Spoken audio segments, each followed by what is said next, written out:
in our world, every single week, there's a voice of the customer report that goes out that shares feedback from surveys, social, CX tickets, everything we get. And we have individual people in the customer experience organization that, like, for lack of better terms, like moderate each one of those. We bring them all together, and we have an analyst on our team and a couple other people that help kind of pull everything together. And then we send it out to a pretty wide distribution list. The cliche of this is certainly Amazon has changed everything. But interestingly, it's interesting because like so many brands over the last couple of years were built on branding, colorful, bright UI, modern fonts, incrementally better products that are direct to consumer. Now the customer is in this delivery stage where, like, is it going to get lost? Is it going to end up on my yard? Is it, how's the package going to get to me? We are in an AI revolution, and Salesforce is helping customers navigate each new wave of AI. To learn more about the expert guidance and resources they have available, visit sfdc.co/Salesforce Customer Success. Hello, everyone, and welcome to Experts of Experience. I'm your host, Lauren Wood. A super quick PSA before we get started. Whether you have been listening to our show for some time or this is your first time tuning in, if you enjoy this episode, please, please, please let us know by clicking the follow button wherever you listen to your podcast. That simple click does wonders for our show and will help us to keep bringing bigger and better CX knowledge to all of you. So, without further ado, let's get into today's show. I am here with Michael Bair, the SVP of Customer Experience at Figs, a beloved e-commerce apparel brand that has found incredible success reinventing the medical scrub. I'm sure you've seen it around. Whenever you go to the doctor, I always see them. And Michael has spent much of his career building and leading customer experience and customer success teams. So today we are going to dive into how great CX sets organizations apart, among many other things, I'm sure. Michael, thank you so much for coming on the show. Thank you for having me. It's been great to be here. So I'm curious to know your expert perspective. What do you see happening in the CX space today that you think many companies are missing? It's a great question. I think a lot of people selectively choose which pieces of the customer journey they really want to invest resources or time into. Some of that's post or pre-purchase education, clear descriptions on the site, the actual site experience itself, an app, post-purchase support, delivery, those all are rarely consistently good. I think the experience is the full set of end-to-end touch points. And the reality is they all don't have to be amazing. They all don't have to be best in class, but you can't just hope or invest in one and hope that it will make up for the other one. So the best customer service team in the world, the best retention team in the world won't solve an oversold product. And I think this probably makes sense. There's very few roles in companies that actually are focused on end to end. That's, one of the things I really do like about my role is, I get to think about kind of like every touch point that a customer has. But that's how customers value the product or service, is the sum of all of the experiences and then the product or service itself. So I think, that selective investment choice is sometimes a blocker for people. Mm-hmm. I can tell we're going to get along because I agree with you so much. I think it's so easy to focus on, obviously sales is such a big thing and marketing is such a big thing. Acquiring our customers is so important, but we will lose them if we don't continuously build trust and create a great experience for them throughout their entire life cycle with our companies. What are some of the things that you do or think about to really create that seamless end-to-end experience? Yeah, I think it's being thoughtful about like what are the customer's expectations for these things. So a lot of it depends on the product or service that they're coming, like how much knowledge are they going to have about it ahead of time? Is this a product that is like inherently self-serve? Is this a simple buying decision? Is it a complex? Are there multiple people? So thinking, about all of those things really helps you determine where do you want to invest? How complex do you want to make take, the sales motion, the post-sales motion, how many people really need to be involved, how much social proof does the person need? So I think a lot of it is just being really honest with the complexity and the time to value for the product. If it's, one of the things about apparel is really great is as soon as you get it, you put it on, a lot of the value that you're going to get in that product is there.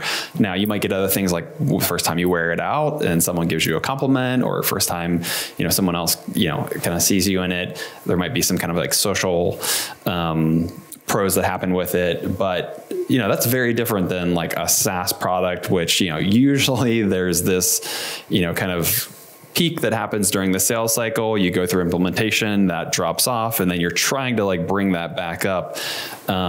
So being really thoughtful about like where do you want to who all is involved in that buying process, how many touch points is the customer going to have, and where can you make sure that you're consistently delivering for the customer. Mm-hmm.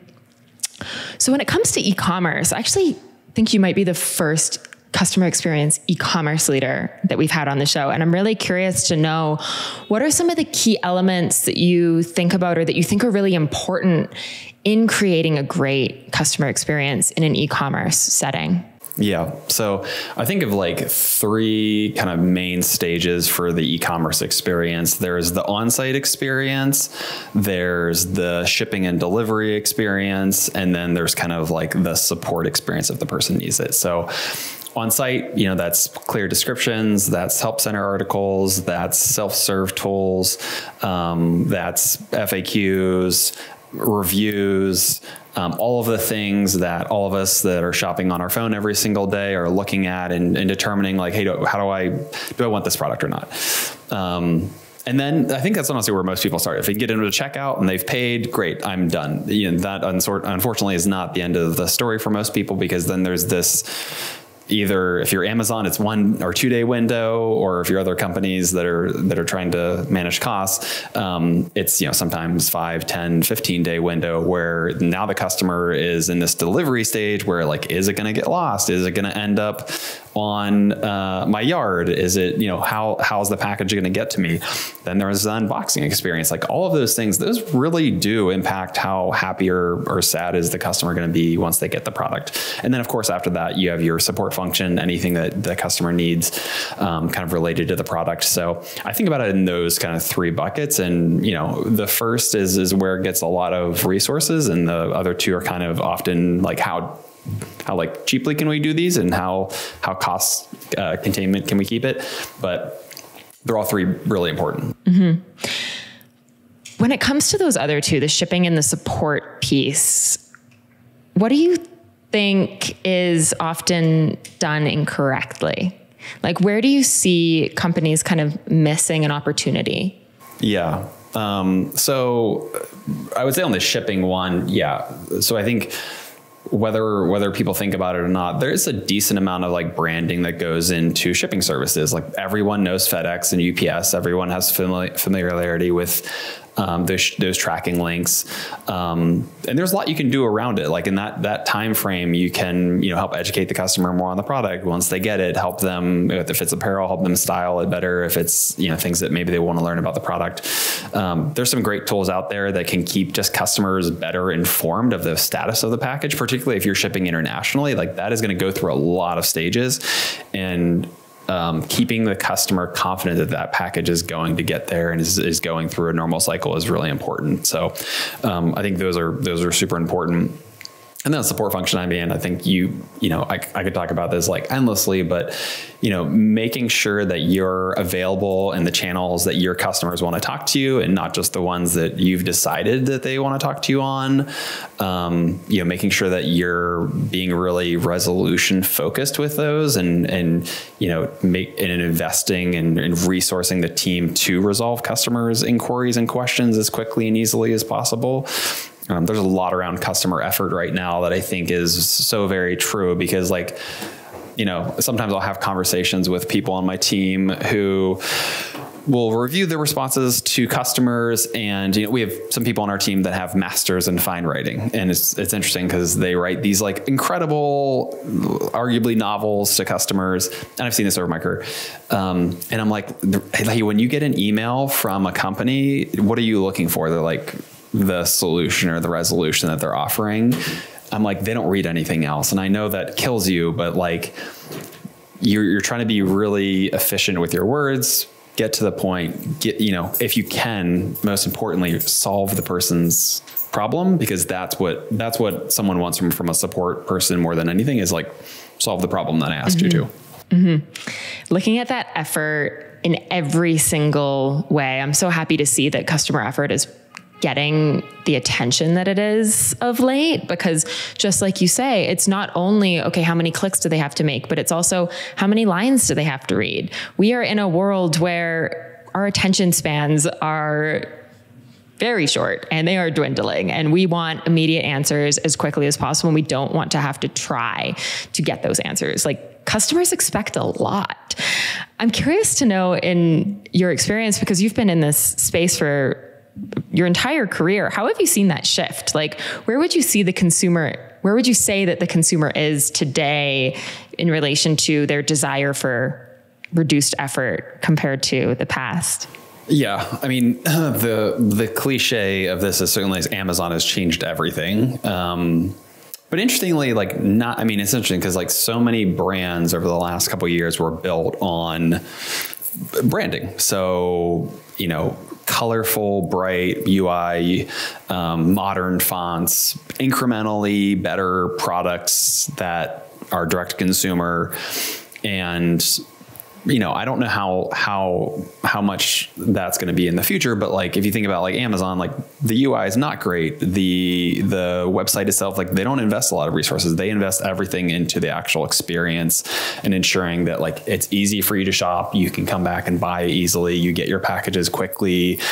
If you have an issue, it's resolved very quickly. So Amazon has definitely like raised the bar for everyone. Obviously, the most easy example of that is in shipping experience. But yeah, they do everything really, really well. But I also think just, now, when I think about like what is best in class experience for our customers, it's not just us versus other category competitors.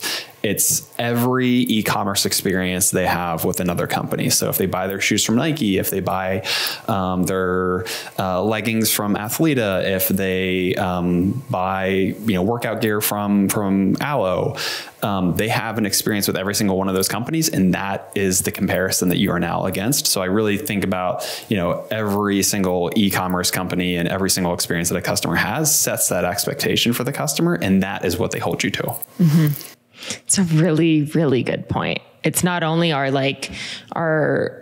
direct competitors, where in your case, it's one scrub versus a fig scrub. It's actually their general experience across the board in all of e-commerce. What are some of the things that your team has focused on to really create a great customer experience? Yeah. So I think we serve a really unique customer base. The healthcare professionals that buy our products do one of the most physically, emotionally, mentally challenging jobs there is. And so they're also very resourceful, very intelligent. And so we really look at a lot at like self-serve tools. So, really easy example is our help center. Every single month we do a review of it. What are the most viewed articles? What returns zero-sum searches so that we can add content in there? How every single month can we make the language as direct as possible so that if people want to self-serve their questions, they can. If they want to contact us, great, wonderful. We'll talk to them. But as best we can, trying to find as many self-serve options for customers as possible. And then just being continually being the voice of the customer around the organization. So there's a lot of things we do programmatically to ensure that like feedback that customers are giving us. And this is where we invest a fair amount of resources in ensuring that all of the feedback that we're getting from surveys, from social media, from CX tickets, from every single place that customers are sharing feedback with us is getting disseminated around the organization to ensure that we're making the product better, we're making the website better, we're making the app better, we're making all of the shipping experience, the unboxing experience, like every place that a customer is going to be interacting with us, knowing that their voice is being heard and being shared and being improved upon. Mm-hmm. This is really, really hard to implement in my experience, having created voice of customer programs in the past within organizations. It's conceptually like, okay, we take the feedback, we disseminate it, we share it with the rest of the teams, but it's much more complex than that. And I'd love to understand a little bit about like, how do you actually do that? One, how are you taking information from all these different places and consolidating it into something that can be easily understood? And then two, how are you actually sharing that throughout the organization in a way where it's being heard and acted on? Yeah.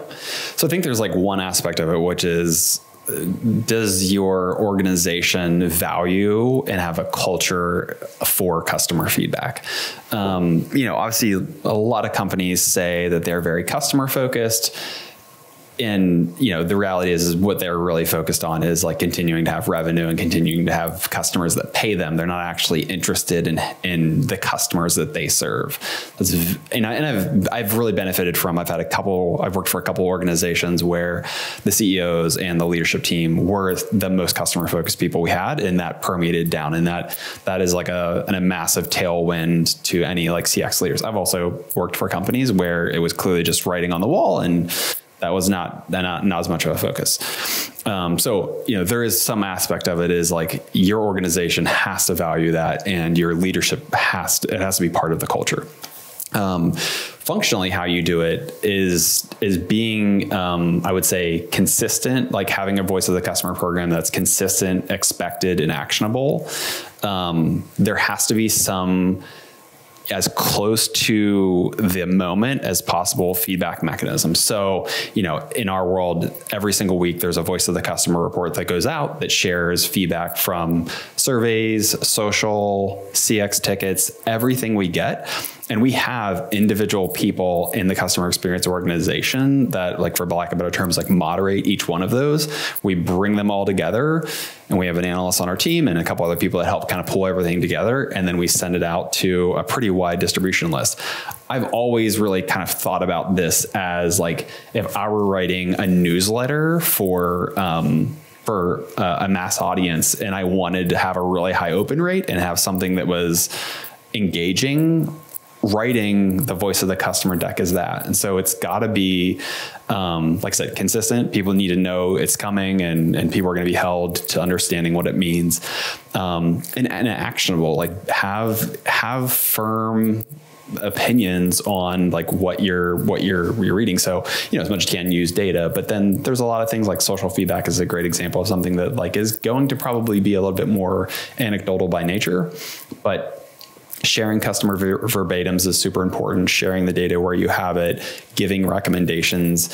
And then I think the last thing is don't only share the bad stuff, because I think that's sometimes where customer experience, customer success leaders is like, you obviously are dealing with things that people don't like. And so your nature is to kind of like share those things. But it's really, really important that you also share like what makes the product or the service exceptional. Like, what do people love? Because that as an organization is really what you need to be doubling down on, because that's really what sets you apart. Like, no one buys a product because it doesn't have these deficiencies. They buy a product because it does these things amazing.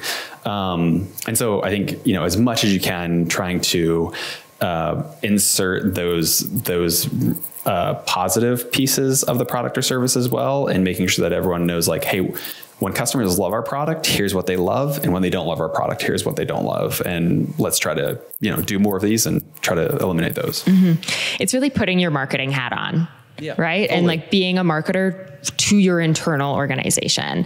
And yeah, I think that's a lot of the role is like, communication, cross-functional, liaison between, trying to get issues resolved that are, and I also think some of it is like, if you're at a high enough level, being able to spend time thinking about things that actually will impact tens of thousands, hundreds of thousands, millions of customers, because you can spend, and I think about, my past life, running customer success teams, I had 80 some customer success managers in our organization. And I could have spent every single day on individual customer issues that we were working through. But at some point you do need to have some process where you're doing things that actually like make changes for tens of thousands, hundreds of thousands, hopefully millions of customers. Mm-hmm. Completely. I'm so glad that you share that and you bring that up. And also on the topic of customer success, I know that's something, I am a total customer success nerd. I love customer success. Obviously that's more in a B2B SaaS environment, but you have experience with both. And I'm curious to understand a little bit about your opinions on the customer success landscape today. What's happening in that space that you've been seeing? Because I know that you're still kind of in touch with it despite maybe not running a direct customer success team at this moment. Yeah. I hear a lot about it. I mean, I have a lot of friends who still work in this space. And it's something I really do care a lot about. Like I said, I ran a really big team in my last company that I think had some of the best customer success managers. I think one of the ideas that I've been kicking around is the idea of whether customer success is actually about being a trusted advisor as your core role. I'm guessing you probably have some thoughts about this, and I know we had a recent guest on the podcast where this was, I don't know if it was totally her position, but like was definitely in there. But I'm really curious if that's what customers want, or if that's what customer success leaders want to position the role as. Because the more and more I think about it, I think at the end of the day, like product knowledge and subject matter expertise trumps everything else. And I suppose by, saying that you're a trusted advisor, if that means that you're helping them adopt more features, improve better workflows, and thereby, getting a higher return on the investment, then yes, I agree with that. But, businesses have employees that tell them how to run it. I don't know if they need their customer success manager to do that for them, but they definitely need someone who knows the product in and out, knows every feature, knows every workflow that can help them maximize every dollar that they're spending on that monthly, yearly subscription. So, in customer success has gone through a really interesting last like 12 or 24 months. And there's a lot of conversation about like who should be, I get a lot of conversations, or I have a lot of conversations with CEOs, founders, who inevitably what their question to me is like, what is the purpose of customer success? Because, some people view it as a sales function, some people view it as account management, some people view it as product adoption. And inevitably when I kind of have these conversations, I realize they haven't really decided what they actually want it to be. And so they kind of act either like it should do everything, or this 6 months, we're going to be very sales focused. It's net revenue retention, it's upsell, it's cross sell. And then suddenly they're getting all these bad reviews and Facebook comments. And it's like, okay, now it's all reputation management and advocacy. And that just doesn't work. Like, cause honestly, those are different people. But I would love to hear your thoughts on it. I think it's interesting. Yeah, I have so many. So the other day we interviewed Jim Roth, the president of customer success at Salesforce. And Salesforce is essentially it's not technically the founding company of customer success, but they kind of made customer success like what it is today. And they made it famous. And his definition of customer success was really the fact that a CSM, a customer success manager, their role is to ensure the renewal. At the end of the day, it's about making sure that the customer wants to stay and spend money with you. I think like that in its core, I think that's still true. But with what's happening in the economy today, when this question of what is customer success really here to do, a lot of customer success teams are getting laid off. I was one of them. Like the entire customer success function was just like, we don't need it anymore. We're just going to like take that away. And and I think that my opinion of this, I don't disagree with a trusted advisor being a role that a customer success manager plays if it's driving to the end goal of renewal. And in my opinion, the renewal is really based on trust, that the company trusts you. And this CSM is kind of typically the person that company has been interfacing with the most after the sale has been done. And so the CSM is, I would even say it goes beyond an advisor and like a consultant. It's deeper. It's like a CSM's job is to really understand that business and be able to say, hey, here's what's in your best interest. Hey, I've noticed that you've been using this, but maybe not in the right way, or this is what your intended goal was, and we haven't gotten there. So let's work together to create that outcome for you. And it's not just like, hey, here's a new feature, want me to show you how to use it? Or it's really active, and it's really like building a relationship between the two companies. And I see that as the CSM's core role, so that the company feels like they can't live without your business. Totally. Yeah, I think the renewal part is really key. And that's why, like, ultimately, usually where I usually get to with people is it's a retention function. Being really clear about why people renew to your product is really important, because if people renew to your product because it's become so sticky, and the way it becomes most stickiest is more features, more modules, like the more they use of your product, the more value they get, it's more sticky. Great. Well, then your team should actually be focused mostly on feature adoption, product adoption. But if it's a simple product and there's only a handful of features and like a CSM's onboarding them, and they're onboarding them in like 10 minutes, it's like, there's only so many features to be talking to that customer about. Well, then the role of that CSM to getting to a renewal is probably different. As you've probably heard, many of the guests on Experts of Experience talk about using Salesforce to build great customer experiences. Are you using Salesforce? If not, take a look at the world's #1 AI CRM and how it can help you build stronger customer relationships by visiting sfdc.co/Salesforce customer success. For sure. And this is where I think that customer success is one really misunderstood, and also where it's on the chopping block, because it takes so many different forms, and it's really up to the customer success leader to figure out what is the right form for that business. Because as you mentioned, like, it might be more of a scaled customer success situation where you don't have a one-on-one relationship with many or even any of your customers.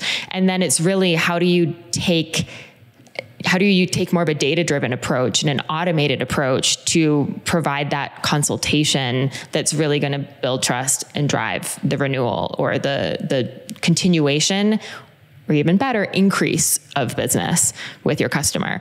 So I think it just takes so many different forms. And a pitfall that I see a lot of companies doing to their customer success team is having them manage so many different things. Like, I was a head of customer success where I was running SMB CSM team and enterprise CSM team and the customer service team. And I mean, I loved it because I love doing all these different things, but that's also a lot. It's 3 teams in one, and it meant that I had many, many different missions, and I was spread really, really thin. And it wasn't until I got kind of hard-headed about saying, I'm only picking like 2 goals, and all these other goals that you're asking me to achieve, like, we're not going there. We're only doing the mission critical items that align with the company goals, and all those other things you're asking me to do, like, I'll put it on the roadmap for next quarter or the quarter after that, but we can't do everything. And I think that's just something a lot of customer success leaders are being faced with right now, is that they're just kind of getting all the leftover things that need to be done that is just overwhelming them, and then they're not being successful or really pushing results that are needed to validate the function. Yeah. If I were to give one piece of advice to CSMs looking for roles, is the #1 thing you need to be clear on does the organization, does the leadership that you're going to work for have a clear vision of goals? because if they don't, if they're pivoting, if they're like, it's this now, but it was this before, and it's like, it's everything, it's customer success. It's like, it can't be. Because if it's everything, it's nothing. So, and that's probably true of like every job. Like you don't want to have a job where like it doesn't have clear goals, but I think customer success, because of the name itself, truly, like, truly is the whole organization. So like, what does this person's role or this organization actually focus on? Mm-hmm. Completely. Thank you for diving into the customer success world with me, even if it's not something that you're necessarily your core focus is on these days, but not currently, but it's something I'm very passionate about. And there's a lot of like, amazing customer success leaders and amazing customer success managers that I see really struggling in that environment, and largely because there's just a lack of clarity of like the goal that's in the point of that function. Completely. So kind of jumping off of this topic, I wanted to talk to you a little bit about leadership, because I always say that EX is the key to CX. The employee experience is core to the customer experience. I wanted to ask, do you agree or disagree? Why or why not? Yes, Simon Sinek says it is, and I generally believe everything he says. I think the way you treat the customer experience team sets an example for how they should treat customers. It's part of like why I like running these teams is it's one of the few roles that every company has. Usually they're bigger organizations. They're often people in similar life phases. They're also, by the nature of the people that do these roles, like highly empathetic, like very sensitive, feelings-based people, helpers by nature, problem solvers. They're just generally the most wonderful people. Like this is obviously my bias, but I think people that work in customer success, customer experience are some of the most, kind, generous, thoughtful people that you'll interact with. And so because of that, I want to generally like have a great work environment for them. I want them to love their jobs. Their jobs are really hard because like what they're being asked to do every single day is solve problems one after the other, after the other, after the other. And this is, to a customer, it's the most important person to our organization. So yes, everyone in a business, solves problems, but like these are the people that do it for the customer, the most important person. So I think as much as you can, creating a culture where people feel valued, feel that their work is meaningful and like moves the needle in the business, and they have a career path and they have a trajectory and they can learn every single day, is super important. And I think if they have those things and they are really connected to, and this a little bit goes back to the culture and value of the organization being customer focused, feeling like they're working for an organization that does care about customers, it can be an amazing work environment for people. What are some of the things that you do as a customer experience leader to really make sure that your team is in a good place? Yeah. I can think of a couple of things. One, to go back to our previous conversation, super clear goals. I am like ruthless on this. Like we have, and so I started my career in financial sales in mostly a commission based role. So I learned variable compensation structures like very early on in my career. And I've more or less kept that every single job I've ever had, in saying like every team that I run will have a variable compensation structure because it helps narrow the goal set.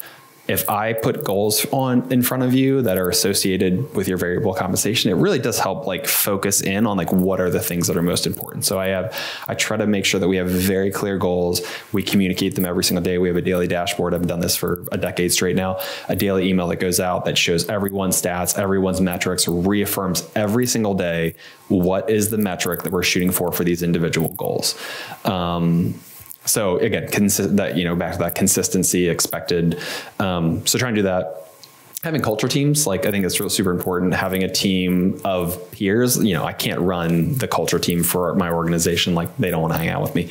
But having people that and they have budget to spend, and we do fun things, whether it's like in-person events or remote events, or just kind of like day-to-day fun things, to keep everyone connected. The last thing is I just try to be like super transparent and as best I can share with them the limited knowledge that I have. So, years ago, I created this career development program where I just started trying to teach people things that they didn't need to know for their role, but they would need to know for their next role. And so, oftentimes I can't do it for the whole organization, but like once people got to a certain level in my organization, or once they'd been with the company for a certain amount of time, I tried to, I kind of built out this like 9 or 10 session program where I tried to like teach them things that I thought, they would need in their future. And again, I think the transparency and the openness of the leadership team is super important, because all of them, they're looking for their career path. They're looking for the growth opportunities, and having a leadership team, and certainly like being a leader myself that's there to help people find that is really important. Mm-hmm. Completely. I want to underscore something that you had said at the beginning of that answer around clear goals. Again, we were talking about it when it comes to customer success, but I think for any leader, for any team, Brene Brown said it best, clear is kind. And just making it really, really clear, this is what your goals are. This is what you're running towards, because it can be really easy, especially in, I find, startup environments when there's a lot going on, that it can get confusing of what am I really here to do? And I love the idea of sending an email every day to be like, here's where people's stats are in relation to the goal, so that without a doubt what it is you're being measured on, so that you can be successful in that and just focus on being successful in the thing we're measuring you on. Yeah. So I appreciate that. Yeah. Yeah. I love the clear is kind. I had a manager early on in my career who said indirect direction gets indirect results. And, there's just things that stick with you. And that was one of the things that stuck with me whenever I was 22 years old or 23 years old when I heard that. And so I err on the side of being overly direct with people in communication, for sure, in goals. It doesn't mean and I've worked at 3 startups. I mean, I was the 12th employee at a very early stage company that grew to a couple hundred employees. And you can still have clear goals at that stage. Like, the activities that people do can vary, but the goals that their success is measured on, like, you shouldn't be doing an activity unless you know what the clear criteria for success is. Like, if I'm going to take out the trash, I know what the clear criteria for success for taking out this trash is. You can take any activity that an organization is going to do, whether it's starting on day 1 or it's 1,000 days old, and figure out, like, what does great look like in this? Then set that for the person so they can go get it. Exactly. What are some of the things that you really look at to measure customer experience? Because there's many different factors. Of course, there's probably response time and things like that. But I'd love to hear a little bit of what are the core measures that you look at. Yeah. So customer satisfaction, I think, is the North Star metric. I mean, that's the one, Zappos uses HMD, how's my drive? It's like it's how's my driving. If you've ever been on a highway and you can call that number and just tell how you're driving. Zappos has a similar metric. I think they actually call it HMD, but it's more specific for the customer happiness team there. But I think, having some binary metric of like, is the customer happy or not happy with the support that you gave them is super important. So I think that's kind of first. As far as like service levels, speed of answer and stuff like that, a lot of that should be determined by your customers. So, as you have service levels, if you're seeing like really high abandonment rates and calls and chats and customers emailing you multiple times to get an answer on something that they're telling you don't have fast enough response time. So, you've got to really kind of like customers in some ways set that goal for you. And then obviously you got to measure against it. It's not quite as in vogue anymore, but I am still a big proponent of NPS. I think if you do it in again, consistent, like transparent, like goes out to everyone. Like I've worked at organizations that like gamed that number. But if you do it in like in a consistent, like wide net way, it actually is really helpful for you to kind of see. And then I think, doing the effort to look at like what creates promoters, what creates detractors, it's really valuable. Employee retention is really important to me. I think and if you're going to run a customer experience organization, customer success, it's usually going to be a larger portion of the organization. Having a really high employee retention is important. So, and then I think, there are definitely a ton of anecdotal things around like customer sentiment. There are individual metrics within surveys themselves that you want. But I think for me, like customer satisfaction is the most important thing. Mm-hmm. It's really interesting how NPS is like such a hot topic these days because it's definitely a lagging indicator. There's other factors that can also help us to actually understand the customer's satisfaction. It tells us some. It can also tell us a lot, to your point. I'm curious to know what you think about some of the other thoughts that are out there around, just abandoning NPS and only looking at these other more leading indicators to tell us how the customer is being satisfied. Like, why do you prefer NPS, or what else do you look at? Yeah. My general thought on people that don't like NPS or don't like other surveys is probably one of two things. Either one, they don't do them consistently enough to actually be able to track how it performs. They don't know how new features roll out or new products launch, as things change, how that actually impacted the score. Or they have communicated either probably unintentionally to their customers that they don't listen to their feedback. And so, surprise, surprise, people stop responding. They stop giving you feedback. And now it really actually does become a useless metric. But I think, again, a lot of this goes back to cultures and values, which it's just foundational. If you have communicated, so I have this concept of a customer feedback flywheel. If you take customer feedback and you share it with your product organization and it gets implemented, customers see that, they're like, oh, wow, they actually did something with my feedback. I'm going to give them more feedback. And it just spins and spins and spins. And so organizations that use NPS surveys, CSAT surveys, CES surveys, tickets, support fund, those organizations often don't have a lot of escalations. They don't get a lot of these random new places where customers are forcing feedback on them, because they've communicated to customers that hey, we have these avenues and we actually listen to you and we action and we do something with it. It doesn't mean you have to implement every single idea a customer gives you, but you have to communicate with them that you hear them and that you are they need to know that you actually listen to them. So, I don't know if this is universally true, but a lot of organizations that I think are starting to abandon some of those customer listening tools is because they abandoned customer feedback way before that. Mm-hmm. There is definitely a process to follow when you're doing NPS, and exactly what you just said, it's the follow through, the follow up, the closed loop. If someone's taking their time to give you their feedback, that's very precious time. And we need to respect and honor that. So I love the concept of the customer feedback flywheel. I wrote it down. It's a good one. So I have two last questions for you that we like to ask all of our guests. So firstly, I always want to know, what is a recent experience that you've had with a brand that left you impressed? So I'll use Aritzia.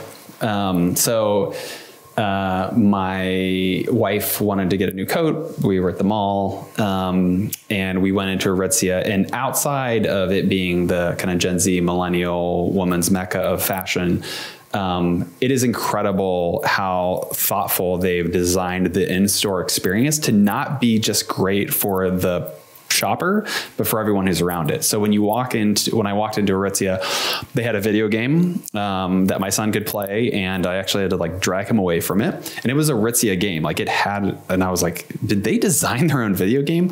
They have comfy couches. They have an unbelievably helpful staff that makes it clear that you are welcome to stay as long as you want and that everyone's part of this experience. It's a beautifully designed store. It's thoughtfully laid out. it is very communal. Like, I don't know how much people love it, but like they don't have mirrors in the dressing rooms themselves. You have to come out into this communal area and kind of everyone, it's interesting.